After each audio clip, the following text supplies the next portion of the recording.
جمع کرا دیے۔ 11 نشستوں پر ہونے والے انتخابات میں ایم کیو ایم نے حصہ لینے کی تیاری کر لی۔ ذرائع کا کہنا ہے ایم کیو ایم حتمی فیصلے کا اعلان جلد کرے گی۔ رابطہ کمیٹی کی اکثریت نے حصہ لینے کی حامی بھر دی ہے۔ حالیہ بلدیاتی الیکشن میں انتقال کر جانے والوں کی نشستوں پر یہ الیکشن کروایا جا رہا ہے اور اس میں ایم کیو ایم پاکستان نے 11 نشستوں پر انتخابات میں حصہ لینے کا فیصلہ کر لیا ہے۔ ذرائع یہ بتا رہے ہیں کہ رابطہ کمیٹی کے زیادہ تر ارکان نے الیکشن میں حصہ لینے کی حمایت کی ہے۔ ایم کیو ایم نے بلدیاتی انتخابات کے لیے کاغذات بھی جمع کروا دیے ہیں۔ 18 اپریل کو 11 نشستوں پر بلدیاتی انتخابات ہونے ہیں جس میں ایم کیو ایم پاکستان حصہ لینے کے لیے تیار ہو چکی ہے۔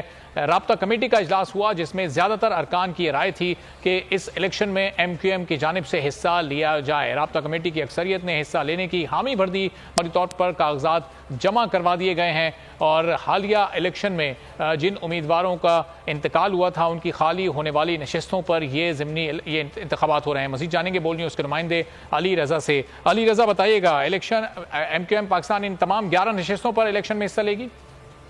جی بالکل، ایم کیو ایم پاکستان کے حوالے سے جو ہے نئی ڈیولپمنٹ آئی ہے۔ 18 اپریل کو جو بلدیاتی انتخابات ہیں اس حوالے سے کاغذات نامزدگی جو ہے ایم کیو ایم نے جمع کرائی ہے۔ 11 نشستوں پر ہونے والے انتخابات میں ایم کیو ایم نے حصہ لینے کی تیاری کر لی ہے۔ تاہم حتمی فیصلے کا اعلان جو ہے وہ بعد میں کیا جائے گا۔ رابطہ کمیٹی نے اکثریت میں جو ہے وہ حصہ لینے کے حوالے سے جو ہے وہ حامی بھری ہے۔ یہ وہ نشستیں ہیں جس میں بلدیاتی الیکشن جو حالیہ ہوئے اس میں انتقال کر جانے والے نشستیں جو خالی ہوئی تھی اس پہ اب الیکشن جو ہے وہ لڑا جائے گا۔ اس میں ابھی جو ہے حتمی فیصلہ جو ہے اس رابطہ کمیٹی کا اجلاس کے بعد جو ہے وہ کیا جائے گا۔ تاہم کاغذات نامزدگی جو ہے وہ جمع کی جا سکتی ہے۔ علی رضا بہت شکریہ، اس بارے میں آپ سے مزید بھی جانتے ہیں۔